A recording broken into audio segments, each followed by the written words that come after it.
Boa noite, meus irmãos. Boa noite, minhas irmãs. É um tema muito agradável, né? Falar de morte.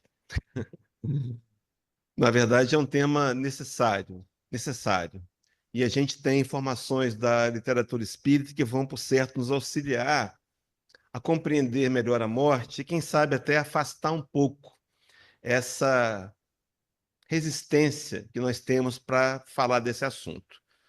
Quando a casa propôs esse tema, eu fiquei pensando, no primeiro momento, eu pensei comigo assim, mas puxa vida, é dezembro, a gente podia falar de Natal, uma coisa nessa linha, né? Mas nada acontece por acaso. Nenhum de nós veio até aqui por acaso, os que estão acompanhando a gente pela internet, tem um grupo já ali, ó. Tem aqui a Mariane, tem o Antônio, tem outros aqui com a gente. Nada por acaso. Por certo, o que vamos ouvir aqui vai contribuir conosco em nossa caminhada evolutiva, trazendo inicialmente o conhecimento esse que vem atrelado a um desafio de tentarmos mais tarde aplicar a nossa história, a teoria que vamos apresentar aqui.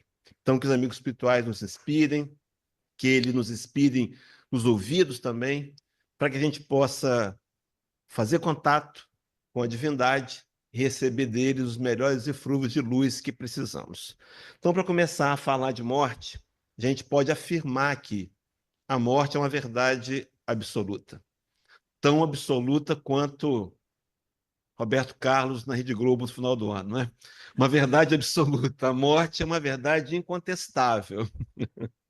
Uma verdade incontestável, mas talvez para muitas pessoas que, para a grande maioria, é uma verdade incontestável. Por que eu coloquei esse adendo ali? Porque, meus irmãos, tem gente que nem quer falar de morte. Tem gente que o tema é tão é, resistente que ele nem quer falar. Mas a morte é algo que a gente não pode contestar. Todos nós vamos morrer. Eu vou dizer para os companheiros que eu não quero que ser que ave agoreira, mas você vai morrer. Tomara que demore, tomara que a gente demore bastante tempo aqui, né, para aproveitar essa encarnação, para tentar trabalhar os nossos sentimentos e corações. Mas a morte é uma verdade que todos nós iremos morrer, é um fato.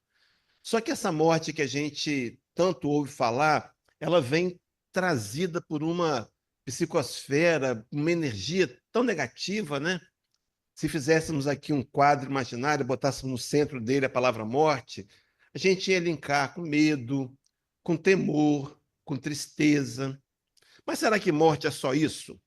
Bom, já que a morte é inevitável, e agora? Será que a gente poderia fazer alguma coisa para facilitar a nossa morte e para o nosso pós-morte? É essa a proposta.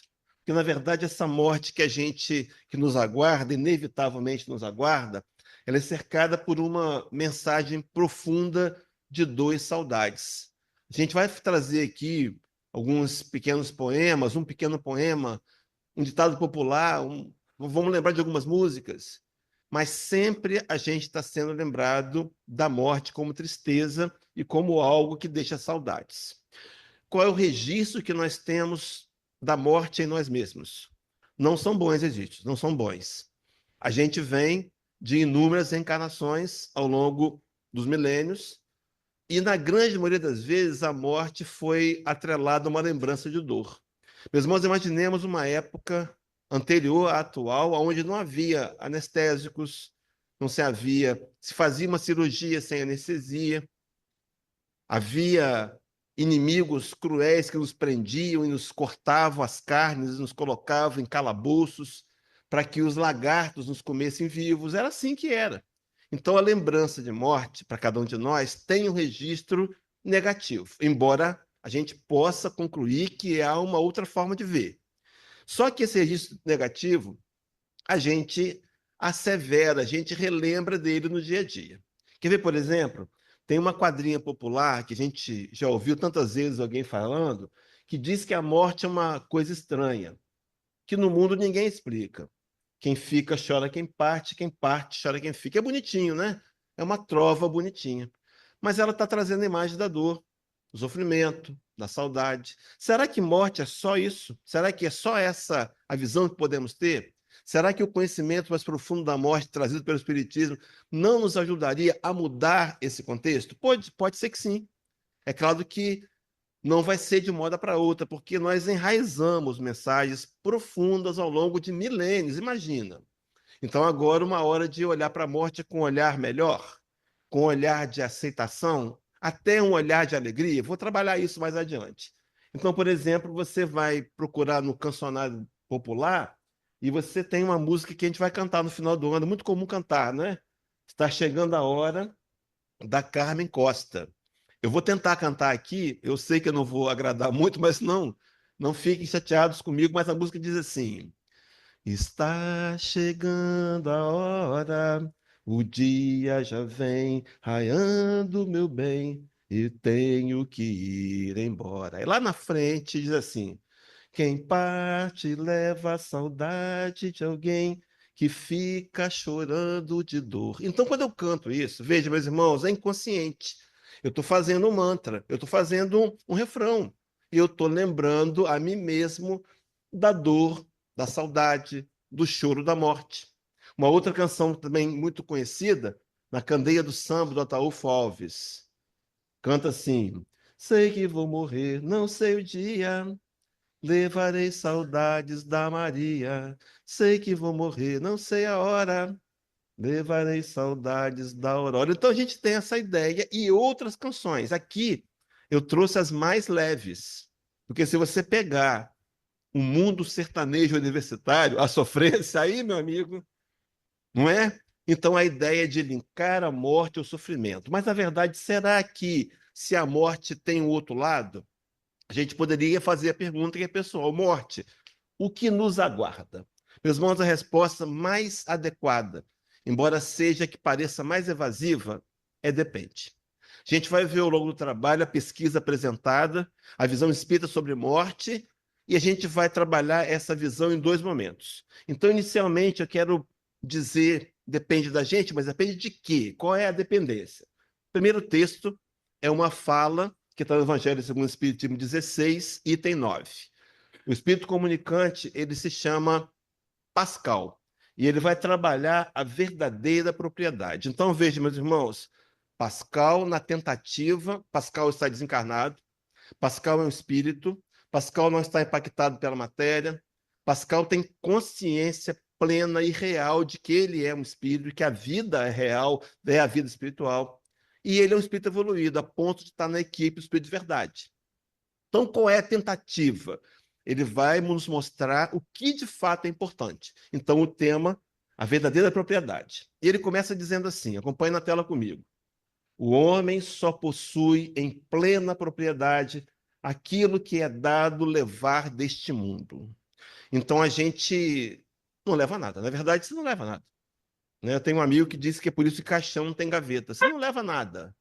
Tudo que é patrimônio material fica aqui. Então, o que nós temos de verdade é aquilo que nós podemos levar. Então, não é matéria. Agora acompanhe Pascal. Do que encontra ao chegar e deixa ao partir, goza ele enquanto aqui permanece. Diz assim: forçado, porém, que é abandonar tudo isso, não tem das suas riquezas a posse real, mas simplesmente o usufruto. Então, nós somos usufrutuários de um patrimônio que, na verdade, pertence a Deus. Nós tomamos conta, nós usamos, mas ele não nos pertence. Aí, depois que o Pascal coloca isso, ele instiga perguntando assim: que é então que ele, o espírito, possui? O que nós possuímos? E ele diz: nada do que é de uso do corpo, tudo que é de uso da alma, a inteligência, os conhecimentos e as qualidades morais. Então a gente começa a perceber que se tivéssemos que fazer uma escolha, focar em objetivo, o objetivo seria conquistar o patrimônio perecível, aquele da alma, a inteligência, os conhecimentos e também as qualidades morais. Só que Pascal ainda vai adiante.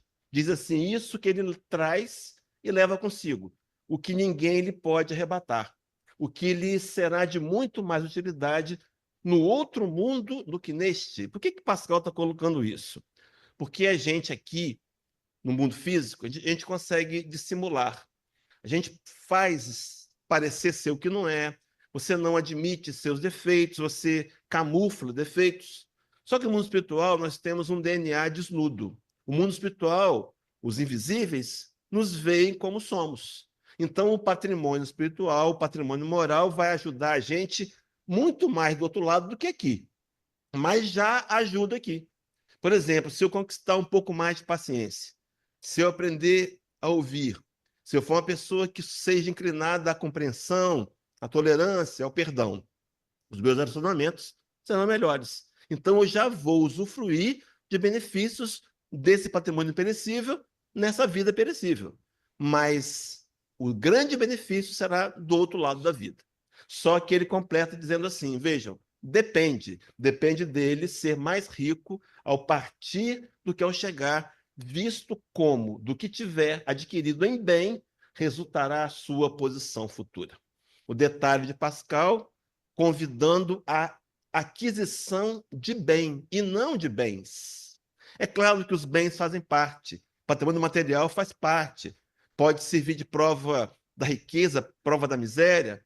A vida material é uma realidade, mas a prioridade deveria ser a conquista do bem, de aprender a se tornar alguém melhor. Então, observe, vou colocar ali um asterisco, que eu vou trazer em mais outros dois momentos essa ideia espírita de Pascal e de outros, onde a gente deveria priorizar na vida material, fazer investimentos para conquistar e construir o bem dentro de nós mesmos. Na verdade, essa é a meta da vida, né? Nós encarnamos para tentar levar um patrimônio espiritual mais agigantado, mais dilatado para a vida, para a próxima vida. É lei de progresso. Nós encarnamos para tentar nos tornarmos melhores. Há um processo, vou falar dele ao longo do trabalho. Mas, enfim, meus irmãos, então, o segundo texto, para a gente pensar nesse morte que nos aguarda, depende. Então, no capítulo 5 do Evangelho segundo o Espiritismo, item 13, depende dele, depende do Espírito, diz assim, fala de Allan Kardec. O homem pode suavizar ou aumentar o amargor de suas provas, conforme o modo por que encare a vida terrena.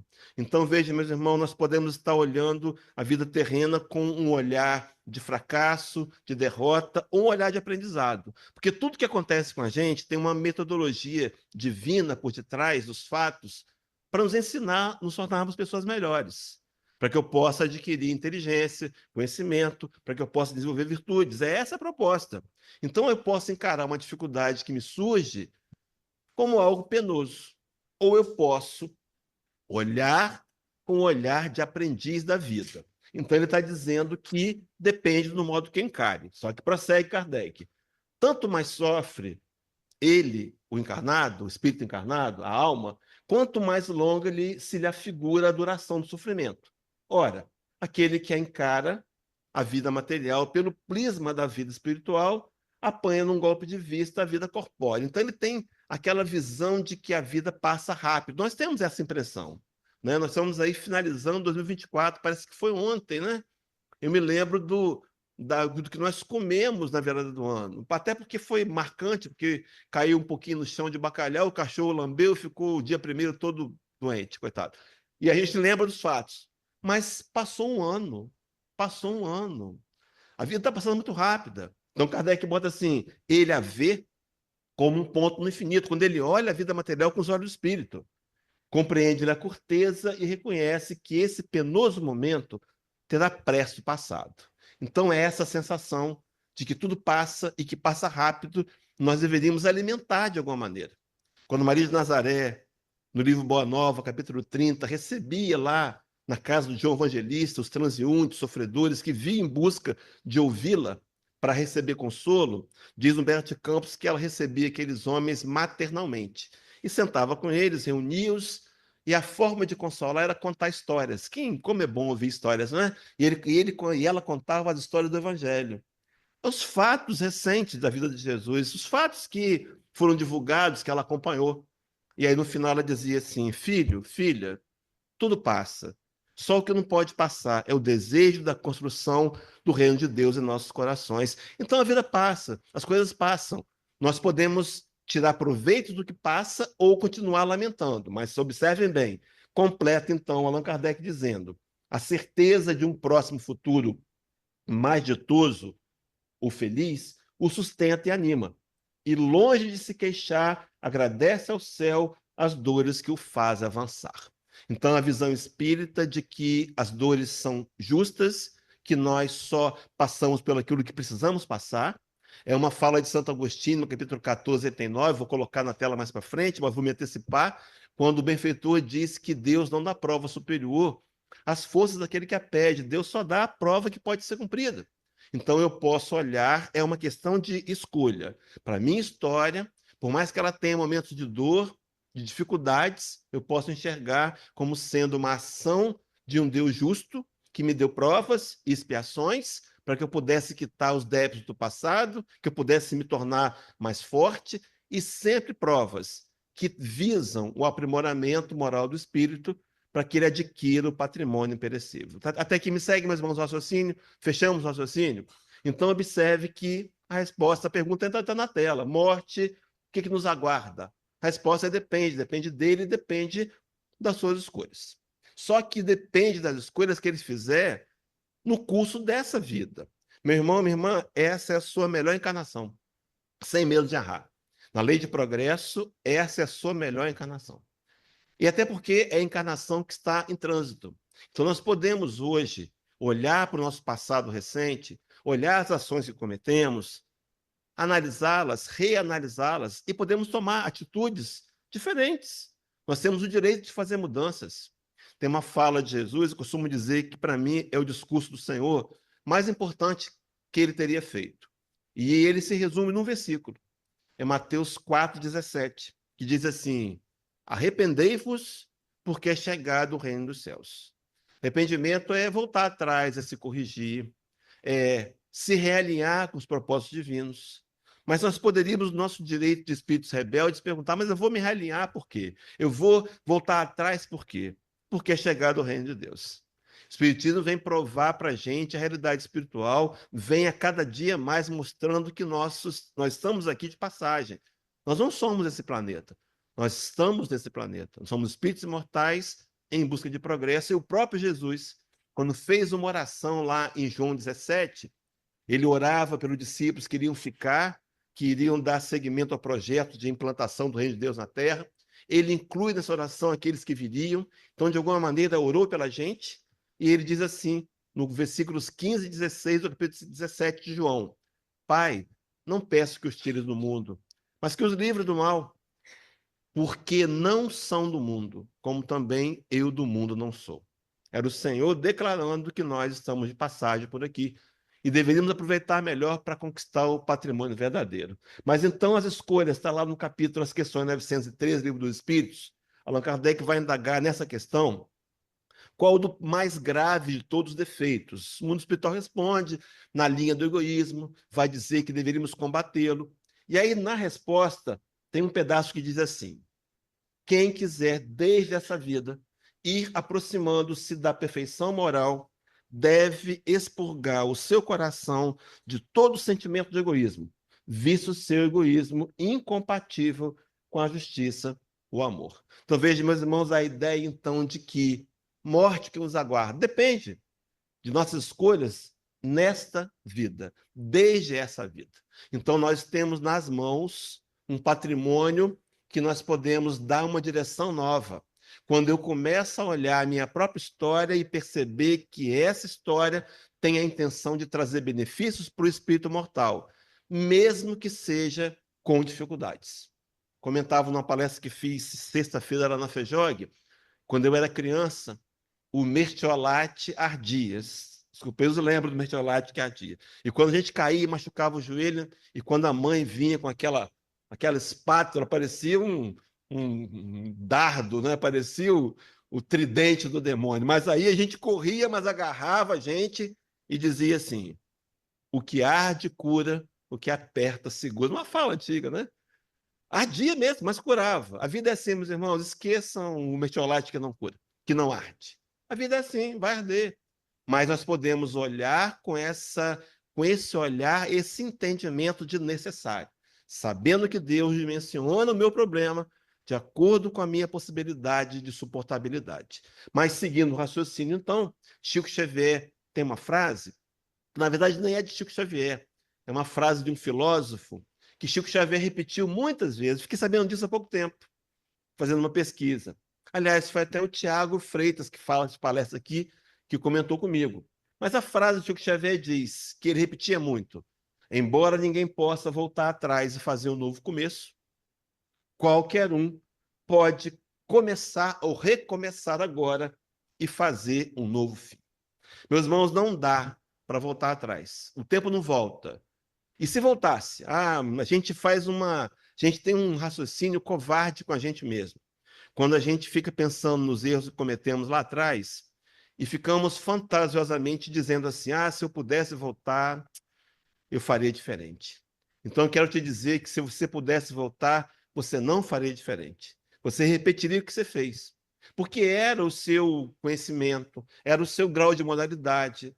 Era assim que você era. Você fez a escolha que podia fazer. Então, é melhor resolver o passado, deixar para trás o passado, se auto-perdoar. Mas é possível recomeçar e recomeçar agora e fazer o novo fim. Então, a ideia do destino, a ideia do karma indiano, ele difere do espiritismo, porque nós podemos hoje, independente do que planejamos para a gente, tomar atitudes que vão mudar o rumo da nossa própria história. Então, as escolhas que fazemos levam a colheitas específicas. Então, eu posso preparar melhor para morrer. Então, depende dele, depende da gente, depende das minhas ações e escolhas. Então, eu dividi daqui para frente, vou trazer 2 blocos. Primeiro, morte que nos aguarda, pensar no momento da morte, na hora que o organismo físico parar de funcionar. Então, é um primeiro momento. E o segundo, a gente vai trabalhar o pós-morte. Será que as minhas escolhas podem determinar um lugar melhor para eu ser recebido no mundo espiritual? Então, serão 2 pontos a serem trabalhados. O primeiro deles, então, começando para trabalhar na hora da morte, eu vou trazer 2 questões necessárias, 164 e 165. Na primeira, Allan Kardec perguntou assim, ele já tem um conhecimento das anteriores, ele já sabe que na hora da morte há uma perturbação natural do desligamento do envoltório físico do perispiritual.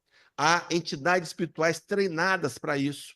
Desligarão todos nós, mas o desligamento gera perturbação mais longa e mais intensa, dependendo de alguns fatores. Vamos trabalhá-los. Então, diz assim: a perturbação que se segue a separação da alma do corpo e do corpo é do mesmo grau e da mesma duração para todos os espíritos? Ora, meus irmãos, sem conhecer a resposta, claro que não. Há um diferencial, e a resposta é não. E diz mais: depende da elevação de cada um. Meus irmãos, o mundo espiritual, sabe aquele professor bonzinho? Aquele professor que, quando você errava a questão, ele te dava 2 décimos, ou meio certo, né? Ele quer te ajudar. O mundo espiritual é assim. Eles vão encontrar na gente meios de dar alguns pontinhos, alguns décimos, porque todos estamos numa escala de elevação. Então, nós somos imperfeitos? Sim, numa escala de elevação. É questão 115, livro dos Espíritos, é o determinismo espírita. Um dia nós seremos perfeitos. Conversávamos aqui sobre a questão da evolução moral e essa perspectiva que o Espiritismo traz de vencermos a nós mesmos, de vencer o velho homem. E me lembrei do capítulo 12 do Evangelho segundo o Espiritismo, e tem 5, que diz que, assim como a criança se corrige dos seus erros, um dia o homem mau se tornará bom.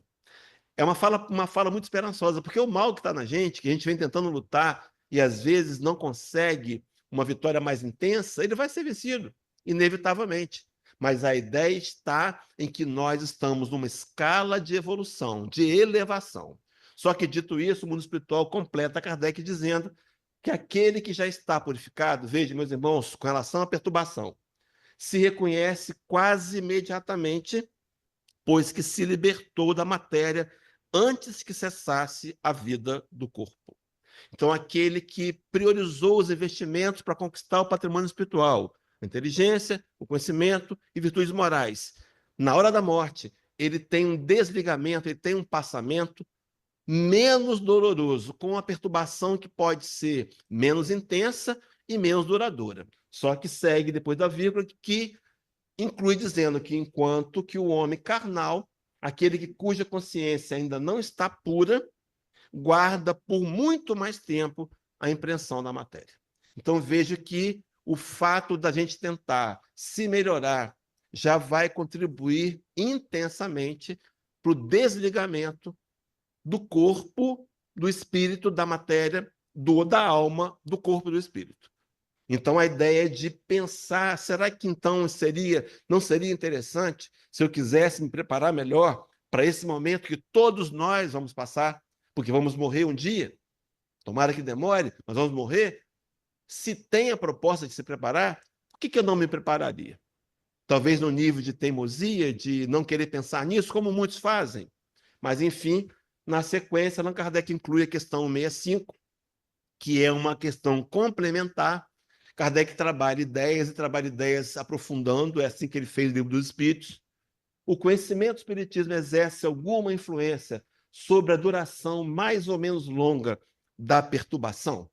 Meus irmãos, uma pergunta boa, porque, por exemplo, o fato de conhecer, de saber que a vida prossegue após a morte, de saber que há regiões específicas, que há lugares. Será que isso facilita na hora da morte? Saber que vou morrer e que vou receber um auxílio para ser desligado? Será que isso é um benefício?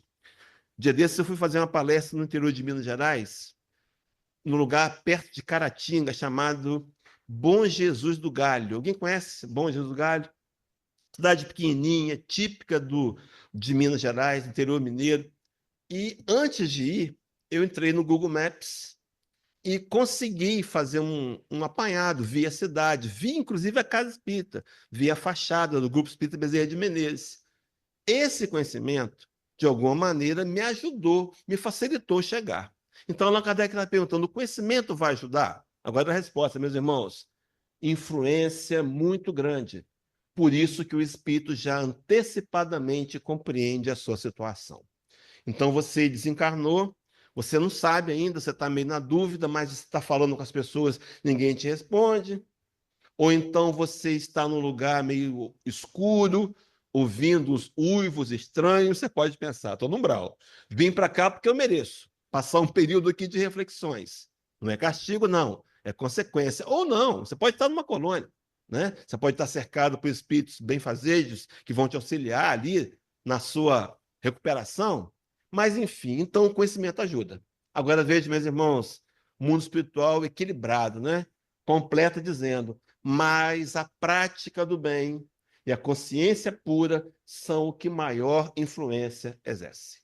Então, veja, meus irmãos, independente de rótulos religiosos, se eu tenho feito o meu melhor, tentado ser alguém melhor, minha consciência está pura, está tranquila, se eu tento, de alguma maneira, exercitar o amor, se eu tento praticar o bem, são ferramentas que vão auxiliar muito mais do que o simples conhecimento espírita.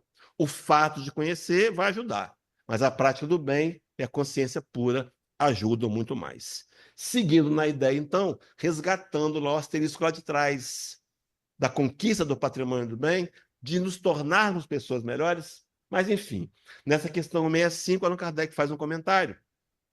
E o comentário de Allan Kardec é conclusivo, porque ele diz assim: olha, a perturbação que se segue à morte nada tem de penosa para o homem de bem. É claro que aqui ele está falando do verdadeiro e completo homem de bem, algo que um dia nós conquistaremos. Estamos distantes disso ainda, mas algumas características nós já conquistamos. Então, para esse homem de bem, a morte tem nada de penoso, que se conserva calmo, semelhante em tudo a quem acompanha as fases de um tranquilo despertar.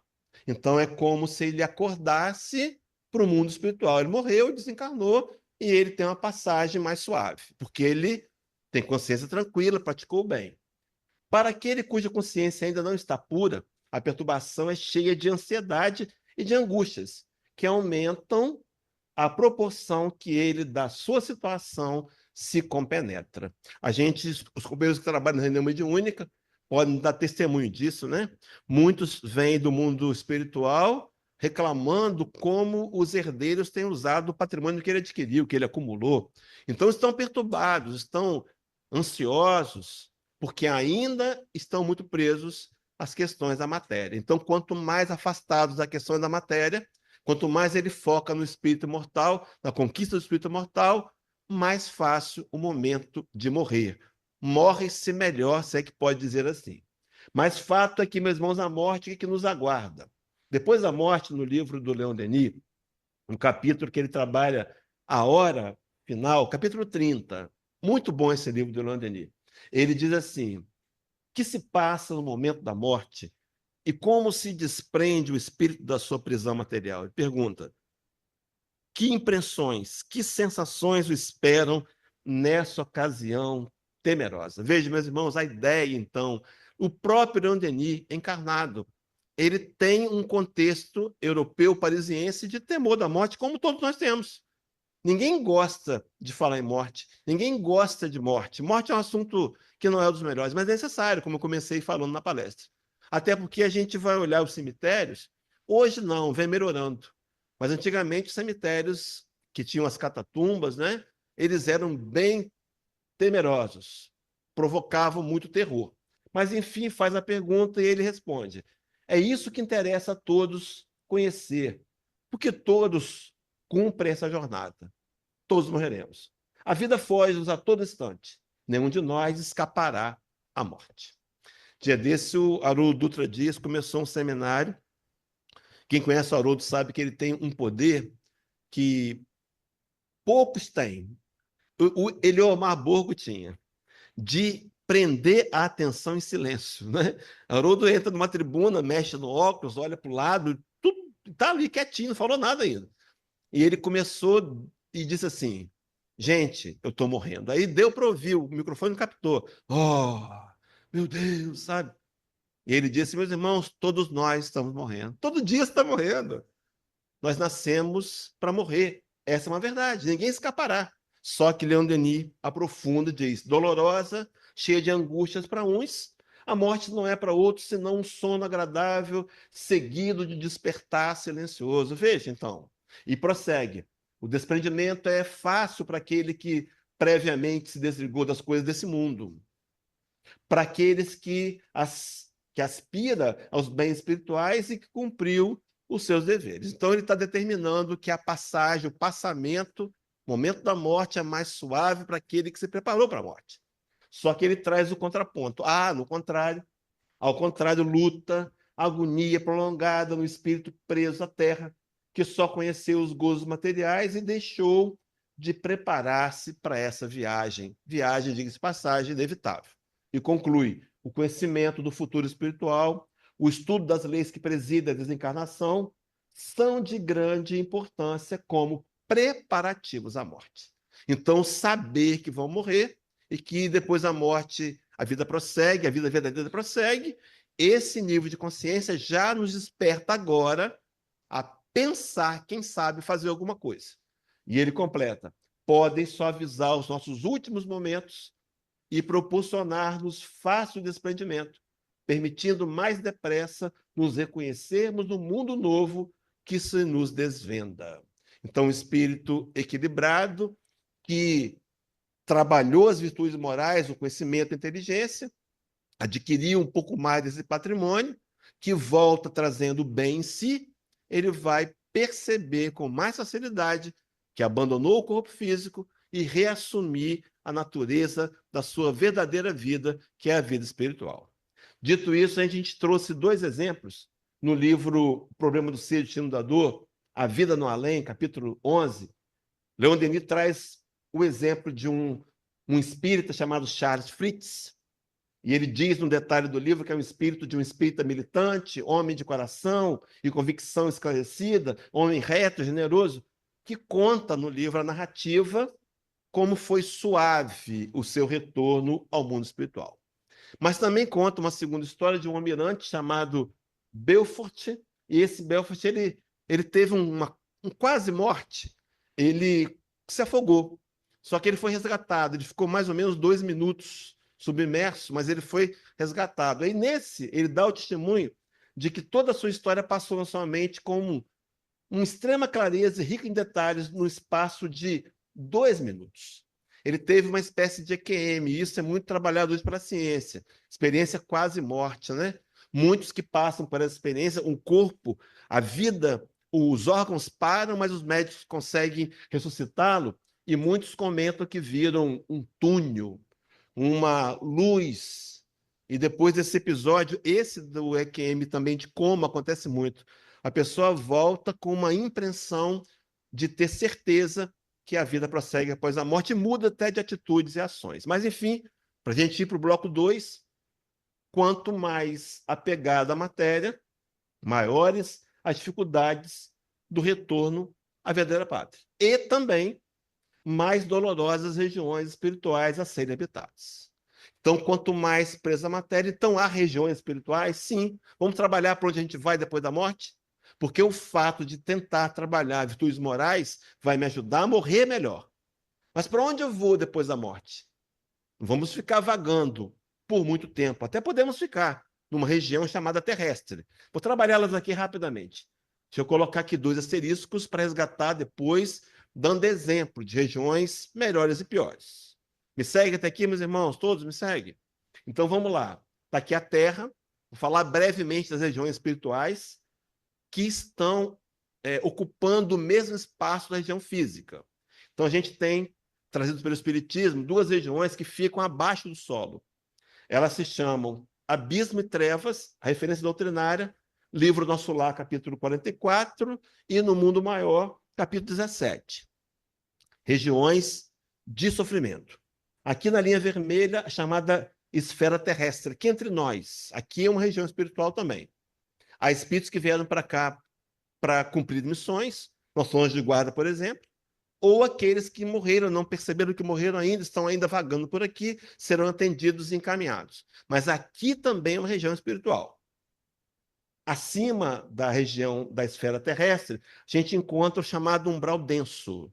O umbral denso, é nele que estão as colônias, o nosso lar e outras centenas de milhares de colônias, que não são conhecidas. Ele tem uma dimensão de 50 quilômetros. Quem diz isso para a gente é o espírito Efigênio S. Vitor, capítulo 31, no livro Instruções Psicofônicas. Acima do umbral denso, você tem um umbral leve, que tem 950 quilômetros. Acima do umbral leve, as regiões esferas superiores, e acima delas, esferas resplandecentes e os mundos mais evoluídos. Veja, meus irmãos, essas regiões estão linkadas à Terra. Outros planetas também as têm. Então, elas se interagem. Por exemplo, o espírito mais evoluído, ele pode estar numa região mais evoluída, não exatamente da Terra. Ele pode estar num outro planeta mais evoluído. Então, acompanhe comigo o raciocínio. Então, há habitações específicas condicionadas ao grau de modalidade do espírito. Quanto mais evoluído o espírito ele morre melhor e ele vai para um lugar melhor. Só tem vantagem, só tem vantagem. Então a gente deveria talvez pensar, é melhor eu tentar trabalhar, evoluir, melhorar meus sentimentos, aprender a amar, ser tolerante, ser mais amigo, ser mais cortês, tentar ser alguém que seja voluntário, que ajude. Mas, enfim, e essas regiões, elas são também indicadas, linkadas a crenças pessoais construídas pela religião. Deixa eu lembrar para os companheiros do livro Nosso Lar, quem se lembra das câmaras de retificação? Lembra? Tinha um grupo de espíritos dormindo, chamados zumbis. Podem ser, não todos, mas um grupo que estava ali, com certeza, são daqueles que acreditam que vão morrer, estão salvos em Jesus, vão morrer, vão ficar sepultados no pó da terra, aguardando a vinda do Senhor. E quando o Senhor vier, serão ressuscitados e receberão o galardão. Eles aguardam isso. Só que não é essa a realidade. Então, lá no mundo espiritual, eles não querem acordar. Observe? Então, a crença religiosa pode influenciar. Por exemplo, o espírito mal informado. Ele desencarna, vai para o umbral. Talvez porque, por certo, porque ele militou no mal, agiu levianamente, foi para uma região de sofrimento. Chega lá, ele acredita que existe o inferno. Chega lá, vai encontrar logo um diabo, alguém que vai se fingir de diabo, e vai dizer para ele que ele vai ficar ali eternamente. Ele começa a ficar. Ele não questiona. Por quê? Porque a crença religiosa que ele trouxe vai influenciar no que ele entende como sendo verdade. Para um dia ser quebrada essa crença e ele colocar no lugar uma crença diferente. Então, vejam só, tem um livro da literatura espírita, Obreiros da Vida Eterna. A gente vai entrar de férias, né? Muitos de férias já. Lê esse livro. Ele conta a história de 5 espíritos dedicados ao bem. Veja, meus irmãos, espíritos dedicados ao bem, e vai contar o desencarne de cada um deles. E vai trazer, por exemplo, essa questão do bem. Vai trazer Dimas, que é espírita, Adelaide, que também é espírita, Cavalcante é um católico romano praticante, Fábio, espiritualista, livre pensador, Albina, protestante. Então, o livro conta como que a influência da religião pode afetar o pós-morte, o lugar para onde vamos. Bom, dito isso, então, está aí uma leitura recomendada para a gente. Então, vejam, regiões espirituais que são habitações específicas condicionadas ao grau de evolução do espírito. Em duas questões paralelas, mais uma vez, Kardec trabalha assim, 96 e 97. No 96, Allan Kardec vai perguntar, veja, meus irmãos, como que Kardec instiga, né? Ele perguntou, são iguais os espíritos ou há entre eles qualquer hierarquia? Ora, claro que há uma hierarquia. Somos diferentes, não somos iguais. Respondeu Allan Kardec que são de diferentes ordens conforme o grau de perfeição que tenham alcançado. Veja a mesma linha de raciocínio? Então, todos nós, apesar de imperfeitos, estamos num grau de perfeição, porque a destinação é a perfeição. Então, a ideia de regredir, a ideia de sofrimento eterno, não, é uma inverdade que nós fabricamos na teologia, que tinha uma intenção de manipular as massas pelo medo. Mas, enfim, não é esse o assunto de hoje. Mas segue dizendo no 97. Allan Kardec ouviu a resposta inúmeras classes. Aí no 97 ele perguntou: as ordens ou graus de perfeição dos espíritos são em número determinados? Resposta: são ilimitadas em número, porque entre elas não há linhas de demarcação traçadas como barreiras, de sorte que as divisões podem ser multiplicadas ou restringidas livremente. Então, por exemplo, só para pensar em números, 1,1 é diferente de 1,11, que é diferente de 1,111. Inúmeras classes. Então não daria para defini-las, só que Allan Kardec houve ainda o mundo espiritual. Todavia, considerando-se os caracteres gerais dos espíritos, elas podem reduzir-se a 3 principais. Então vejam, 3 grandes categorias. A primeira delas, colocar-se-ão os que atingiram a perfeição máxima, os espíritos puros. Já trabalharam, venceram o orgulho, o egoísmo, a vaidade, se tornaram puros. Não encarnam mais para se purificar. Encarnam em missões para ajudar Cristos. Segunda categoria, forma segundos que chegaram ao meio da escala. O desejo do bem é o que neles predomina. Eu imagino que a gente esteja nessa segunda categoria lá no comecinho, mas o mal já não é o que a gente quer fazer. A gente até faz, mas incomoda.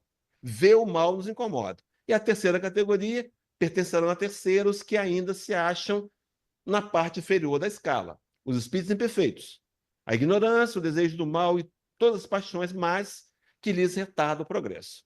Eis o que os caracteriza. Então, vejam, meus irmãos, as classes de espíritos sendo proporcionais a cada um de nós nas regiões espirituais que nos aguarda pós-morte, sabendo que são regiões espirituais justas que nós merecemos. E não tem como usar milhas para mudar de categoria, não. É ali e pronto. Não adianta argumentar no 0800. Mas, enfim, traz Leon Denis, no mesmo livro, Para Vencer o Destino da Dor, ele faz um comentário na Vida Além da Morte, diz assim: foi somente depois do aparecimento do espiritismo experimental. Veja, meus irmãos, Leon Denis mostrando que o espiritismo é um experimento, é uma ciência. Depois disso, o que aconteceu? Que o problema da sobrevivência entrou no domínio da observação científica rigorosa. Como é que era antes? Fantasma, assombração. Não era assim que a gente tratava? Nossos irmãos, nós mesmos, fomos tratados assim algumas vezes, porque os videntes nos viam de alguma forma, ou sentiam a vibração, mas não tinham o conhecimento, não tinham uma formatação científica. Leon Denis prossegue. O mundo invisível pôde ser estudado por meio de processos e métodos idênticos aos adotados pela ciência contemporânea nos outros campos de investigação. Então, a gente pode afirmar que os experimentos feitos pela doutrina espírita, no campo da ciência, provam que a morte não existe, que os espíritos prosseguem após a morte, que eles continuam vivendo. A gente não tem tempo de trazer exemplos, mas deixa eu me permito só um. Tem 10 minutos. Há uns anos atrás, a doutora Marlene Nobre, todo mundo conheceu a doutora Marlene Nobre, foi ícone no movimento espírita, desencarnou tem uns 6 anos, mais ou menos. Ela fez, quando ela mais nova, fez um trabalho junto com a Associação Médica Espírita do Estado de São Paulo, entidade séria, e eles conseguiram recolher das famílias que recebiam o Correio Fraterno de Chico Xavier, as cartas de Chico Xavier, recolheram 2.000 cartas. E junto com as cartas, pediram à família bilhetes dos mortos com os vivos. A gente sabe que Chico Xavier, a mediunidade de Chico Xavier era ostensiva, e ele, muitas vezes, ele escrevia, psicografava com a caligrafia do morto. Então, recolheram 2.000 cartas, contrataram calígrafos profissionais, muitos deles da Polícia Civil de São Paulo, e analisaram as cartas, se aquela letra do morto era a mesma do bilhete. Meus irmãos, foi um número surpreendente. 1.100 cartas. A letra era e a assinatura pertenciam ao morto. Provado por laudos periciais, provando que a vida prossegue após a morte. Em 100% dos casos, tinha uma história, tinha um fato que só o morto e o vivo sabiam. Chico não podia ter sido um farsante, e aquilo provava que a vida prossegue após a morte. Esse material virou um livro. Chama-se A Vida Triunfa, está R$ 47 na Amazon, sem fazer propaganda da Amazon, 47, eu acho que está, com os laudos, inclusive. Então, uma prova de que a vida prossegue após a morte. O Espiritismo veio para investigar e trazer isso como verdade. Bom, Leon Denis prossegue assim: o nascimento é como de uma morte para a alma, que por ela é encerrada com o seu corpo etéreo no túmulo de carne. Então, quando você está encarnado, você vive uma espécie de prisão, de morte. Você lembra de Jesus falando no Sermão do Monte, lá no capítulo 5, versículo 23, 25, 26? Ele diz assim: reconcilia-te depressa com o teu adversário, enquanto estás a caminho com ele, para não te aconteça que o adversário te entregue ao juiz e esse te encerre na prisão. E vos digo, não sairás de lá enquanto não pagares o último ceitil. Essa prisão é o corpo físico. Todas as vezes que eu precisar e quantas forem precisas, eu vou encarnar para poder ir purificando meu coração e conquistando o patrimônio perecível, a inteligência, os conhecimentos e a aquisição das virtudes morais. Só que Leon Denis segue dizendo: o que chamamos morte é simplesmente o retorno da alma à liberdade, enriquecida com as aquisições que pôde fazer durante a vida terrestre. Então, o patrimônio espiritual mais elástico, conquistas novas, é essa a proposta.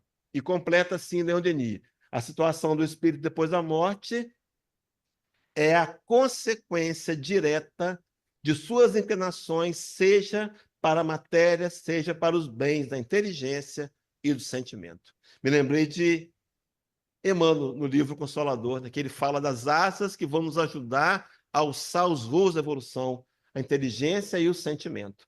E Leon Denis fecha assim: se as propensões sensuais dominam, o ser forçosamente se imobiliza nos planos inferiores, que são os mais densos e mais grosseiros. Então é o asterisco lá de trás, 2, né? Quanto mais preso à matéria, mais regiões próximas da matéria. Agora, o contrário: se alimenta pensamentos belos e puros, eleva-se a esferas em relação com a própria natureza dos seus pensamentos. Então, uma região mais elevada para aqueles que alimentam pensamentos mais puros. Meus irmãos, dito tudo isso, morte, o que nos aguarda? Para onde nós iremos? Depende. Depende da gente. Depende tão somente da gente. Morrer melhor e garantir o retorno a uma região que, pelo menos, eu possa ser acolhido, esclarecido, tratado, para voltar de novo, encarnar de novo, para conquistar de novo essa mesma condição e seguir a minha história, até chegar a espírito perfeito. O texto que eu quero trazer na tela como conclusão é Mateus 7, Sermão do Monte, foi o texto da leitura preparatória, que abriu a leitura preparatória, versículo 13 e 14. Palavra de Jesus: porfiai por entrar pela porta estreita. Meu irmão, porfiar, o verbo significa se esforçar ao extremo. Fazer de tudo que eu puder para entrar pela porta estreita. Que porta é essa? Porque larga é a porta, espaçoso o caminho que leva, conduz à perdição. E muitos são os que entram por ela. Meus irmãos, se nós não nos esforçarmos, vamos entrar naturalmente pelo caminho fácil. É assim que é. Nossas tendências de repetir os erros do passado, sem um autodomínio focado, nos leva a repetir de novo os mesmos erros. Talvez estejamos há algumas encarnações como que patinando, como que não conseguindo avançar muito, porque não estamos focados na necessidade de investir na aquisição do patrimônio espiritual. Só que o Cristo diz assim: e porque estreita é a porta e apertado o caminho que leva à vida, poucos há que a encontrem. Meus irmãos, será que a gente, para onde iremos depois da morte? Será que a gente está indo para próximo de Jesus? Será que os meus esforços têm me aproximado de Jesus? Quando o Rabi da Galileia, lá no João 14, ele nos deu um parâmetro de avaliação de como nós podemos fazer para medir o nosso amor por Jesus, ele diz assim: aquele que me ama, guarda os meus mandamentos. Será que eu tenho tentado guardar os mandamentos do Senhor? Será que eu não poderia, então, se a minha resposta pessoal é não, ou mais ou menos, criar uma nova meta para 2025 para tentar ser um espírita melhor? É uma proposta importantíssima, porque além de trazer benefícios para aqui, vai me ajudar a morrer melhor, já que eu tenho que morrer, que eu morra melhor e que eu vá para um lugar melhor, porque eu mereci por conta dos esforços que eu implementei. Então, para terminar, meus irmãos, o provérbio chinês é atribuído a Confúcio. Depois muda, não é mais Confúcio. Então eu estou confuso. Mas, enfim, não importa. Diz assim: quando nascemos, choramos, enquanto todos à nossa volta sorriem. Não é assim? Pegamos a criancinha, logo um tapinha, né? Para ver o que é a vida. E aí diz: vivamos nossa vida de maneira que, quando morrermos, possamos sorrir, enquanto todos à nossa volta choram. Então, uma vida que valeu a pena, uma vida de utilidade, uma vida de utilidade, uma vida que nós somos úteis, que ajudamos pessoas. É claro, e as pessoas vão chorar de saudade da gente, mas nós do outro lado sorrindo. Não simplesmente porque as pessoas nos foram despedir da gente no velório, nem no sepultamento, mas porque nós fizemos aquilo que precisávamos fazer. Cumprimos a meta pela qual viemos encarnar. Meus irmãos, viemos aqui não foi para passear. Meus irmãos, viemos aqui não foi para passear. Embora a Terra seja um lugar de muitos passeios bons, mas não foi para passear. Nós viemos aqui para olhar os nossos sentimentos, os nossos corações e procurar entender que o resultado do amanhã depende das ações que nós cometermos hoje. Então, que Deus nos inspire para a gente sair daqui. A gente tem ainda algumas semanas, uma semana para o Natal, daqui a pouco é Ano Novo. A gente vai tentar mais uma vez reunir os amigos, né? Mas que a gente possa também tirar um momento para pensar na nossa própria história e fazer aqueles ajustes finos, né? Eu não poderia, por exemplo, em 2025, tentar perdoar um pouco mais? Eu não poderia tentar ser mais gentil, mais cortês? São atitudes do bem, externas, que promovem o bem em nossos corações e nos garantem um desencarne melhor e um retorno a uma região melhor no mundo espiritual. Então, que Deus nos abençoe. Muita paz a todos.